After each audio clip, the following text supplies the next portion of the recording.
लगातार क्षत्रियों के इतिहास पर प्रहार करना, मैं आरएसएस को चेतावनी देना चाहती हूं। नागपुर में शहीद सुखदेव गोगावमणि जी के इस मैदान से, इस प्रांगण से इतिहास छेड़ना खत्म कर दो।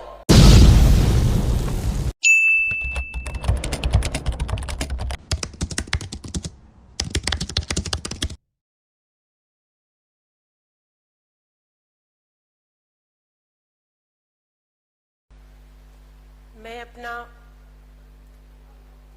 एक पुष्पांजलि शहीद सुखदेव गोगावमणि साहब को अर्पित करना चाहती हूं और मेश्राम जी को मैं बहुत धन्यवाद अदा करना चाहती हूं और आभार प्रकट करना चाहती हूं। उन्होंने जिस तरह से सामने आकर उनके सारे किए हुए कार्यों को इस मैदान को उन्होंने उनके नाम से अर्पित कर दिया। मैं पहले आपका आभार प्रकट करना चाहती हूँ। नमो बुद्धाय, जय छात्र धर्म, जय मूल निवासी, जय राजपूताना।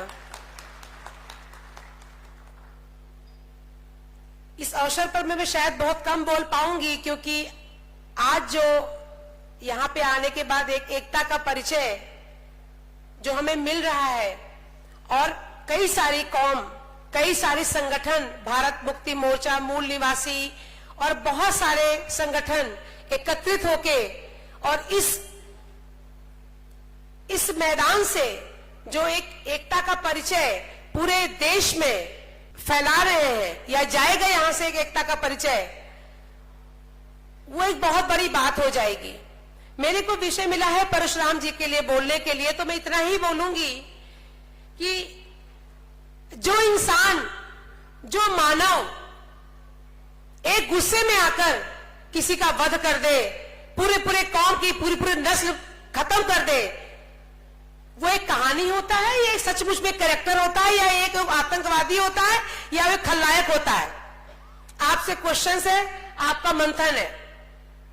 तो इस बात को जो लगातार फैलाया जा रहा है कि किस बार परशुराम जी ने क्षत्रियों का विनाश किया इस पृथ्वी से, मैं सिरे से खारिज करती हूं। अगर परशुराम का या चाणक्य जैसा कोई कैरेक्टर है और मेश्राम साहब ने यहां पे इस बात को अनाउंस भी किया है कि उसको वो करोड़ों की 1 करोड़ रुपए इनाम देंगे, तो तथ्य के साथ, अभिलेख के साथ में यहां पे साक्ष्य प्रस्तुत करें ना। पूरा आरएसएस का गढ़ यहां बैठा हुआ है, क्यों चुप बैठा हुआ है? लगातार क्षत्रियों के इतिहास पर प्रहार करना, मैं आरएसएस को चेतावनी देना चाहती हूं। नागपुर में शहीद सुखदेव गोगावमणि जी के इस मैदान से, इस प्रांगण से इतिहास छेड़ना खत्म कर दो। हम सबको आपस में बांटकर इन्होंने संविधान पर, बाबा साहब के लिखे हुए संविधान पर जिस तरह से कब्जा जमा लिया है कि इकलौती पार्टी ने, हम सबको इसका विरोध करना है और सामने आके हमें एकता का परिचय देके आरएसएस को मुंह तोड़ जवाब देना है। माननीय भागवत जी, 1 करोड़ रुपए मिलेगा। रुपए के लिए तो आप कभी पुलवामा, कभी गोधरा, कभी कुछ भी करवाते रहते हैं एक राजनीतिक पार्टी बनवा के। अगर आप ये साक्ष्य प्रस्तुत कर देंगे, इस मंच के माध्यम से कहती हूं, इस मंच के माध्यम से मूल निवास के अध्यक्ष वामसेव के अध्यक्ष मेश्राम साहब 1 करोड़ रुपए इनाम देंगे।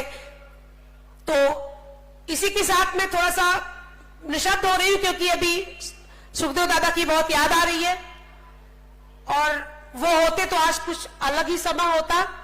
मैं बहुत आभार फिर से प्रकट करती हूं कि आप सब लोग यहां आए और आप सब लोगों ने 4-5 दिन के इस सम्मेलन को, इस मंथन शिविर को सफल बनाया।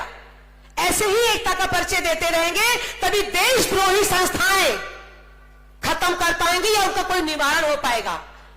क्योंकि राजनीतिक पार्टियां देश की सेवा करने के लिए नहीं है। बीजेपी जैसी या आरएसएस के जैसे सामाजिक संगठन ये समाज में विवाद प्रस्तुत करके ये अपवाद बन जाते हैं और सब जगह शांति कायम करके सिर्फ वोट बैंक की राजनीति करते हैं।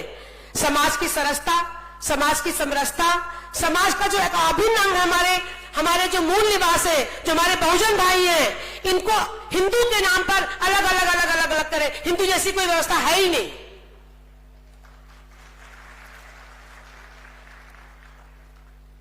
आदरणीय, माननीय, सम्मानीय लोग मंच पे बैठे हुए हैं। जिस तरह से आरएसएस ने अपने एक पार्टी के द्वारा संगठित प्लान करके संविधान को कैप्चर किया है और सभी के कैरेक्टर को, महापुरुषों के कैरेक्टर को डिस्टर्ब कर रहे हैं, कहीं ना कहीं विवाद उत्पन्न करा रहे हैं कि गुर्जर से हम लड़े, छात्र मतलब क्षत्रिय लड़े, जहां से क्षत्रिय लड़े, बहुजन समाज से क्षत्रिय लड़े और सब दुश्मन हो जाए और ये बैठ के मलाई और क्रीम खाएं। इनको भगा देना है, एकता का परिचय देना है। इसी के साथ में विराम देती हूं। जय छात्र धर्म, जय मूल निवास। हमारे बहुजन समाज के सभी भाई बहनों को, सभी बहनों को बहुत बहुत धन्यवाद कि आपने हमें अपना एक अभिन्न अंग मांगा और सदा हम आपके साथ खड़े दिखाई पड़ेंगे, साथ दिखाई पड़ेंगे। धन्यवाद।